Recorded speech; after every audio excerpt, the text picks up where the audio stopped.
বৈষম্য বিরোধী ছাত্র আন্দোলনের সময় নিউ মার্কেট এলাকায় হকার শাহজাহান হত্যা মামলায় সেনাবাহিনীর বরখাস্ত হওয়া কর্মকর্তা জিয়াউল হাসান গ্রেফতার হয়েছেন। হকার শাহজাহান হত্যা মামলায় গ্রেফতার দেখানো হলেও তার বিরুদ্ধে রয়েছে খুন, গুম ও অসংখ্য ব্যক্তির ফোনে আড়িপাতা অভিযোগ। এইসব বিষয়ে তাকে রিমান্ডে নিয়ে জিজ্ঞাসাবাদ করা হচ্ছে বলে গোয়েন্দা সূত্র জানিয়েছে। ৮ দিনের রিমান্ডে থাকা অব্যাহতিপ্রাপ্ত মেজর জেনারেল জিয়াউল হাসানকে গোয়েন্দা দফতরে দফায় দফায় জিজ্ঞাসাবাদ করা হয়। এ সময় তিনি চাঞ্চল্যকর তথ্য দিয়েছেন বলে জানিয়েছে গোয়েন্দা সূত্র। রিমান্ডে থাকা জিয়াউল হাসান গোয়েন্দাদের জেরা মুখে তারেক আহমেদ সিদ্দিকীর নাম বলেছেন। তিনি বলেন, তার কাছে সব ধরনের নির্দেশন আসত সাবেক প্রধানমন্ত্রী শেখ হাসিনার নিরাপত্তা বিষয়ক উপদেষ্টা ও ঘনিষ্ঠ আত্মীয় মেজর জেনারেল তারেক আহমেদ সিদ্দিকীর কাছে। প্রায় ১৫ বছর ধরে আলোচিত সমালোচিত জিয়াউল হাসান ১৯৯১ সালে বাংলাদেশের সেনাবাহিনীতে কমিশন লাভ করেন। তিনি সেনাবাহিনীর একজন প্রশিক্ষণ কমান্ডার ছিলেন। র্যাপিড আকর্ষণ ব্যাটালিয়নের দায়িত্ব পালন করেছেন। ১৯০৯ সালের ৫ই মার্চ তিনি উপ অধিনায়ক হিসাবে র্যাবে যোগদান করেন। সাবেক এই সেনা কর্মকর্তা ২০২২ সাল থেকে ন্যাশনাল টেলিকমিউনিকেশন মনিটরিং সেন্টারে এনটিএমসি মহাপরিচালক হিসাবে দায়িত্ব পালন করে। তদন্ত সংশ্লিষ্ট সূত্র জানায়, বিগত আওয়ামী লীগ সরকারের আমলে বিভিন্ন মত এবং বিরোধী রাজনৈতিক দল দমন করার জন্য গুমের মতো জঘন্যতম অপরাধ সংগঠিত হয়। রাজনৈতিক প্রতিপক্ষ থেকে শুরু করে ব্যবসায়িক প্রতিপক্ষ পর্যন্ত গুমের ঘটনা ঘটে। জিয়াউল হাসান গোয়েন্দাদের জানিয়েছেন, এসব গুম ও গুপ্ত খুনের সঙ্গে জড়িত শেখ হাসিনার উপদেষ্টা তারেক সিদ্দিক।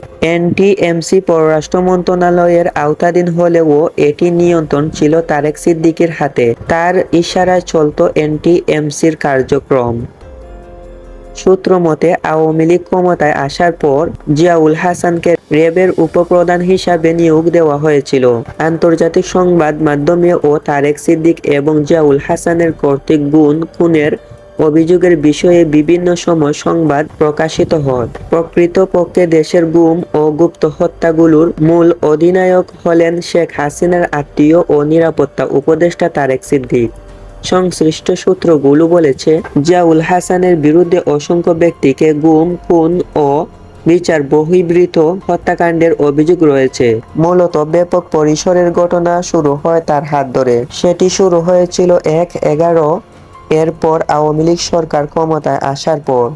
ওই সময় আওয়ামী লীগ সরকার বিরোধী ঘরানার রাজনৈতিক দল, ব্যক্তি, সরকার বিরোধী সমালোচক সহ অসংখ্য ব্যক্তি গুমের শিকার হন। তখন দেশের গণমাধ্যমগুলোতে প্রায় বিভিন্ন ব্যক্তির গুম হয়েছে বলে খবর ছাপা হতো।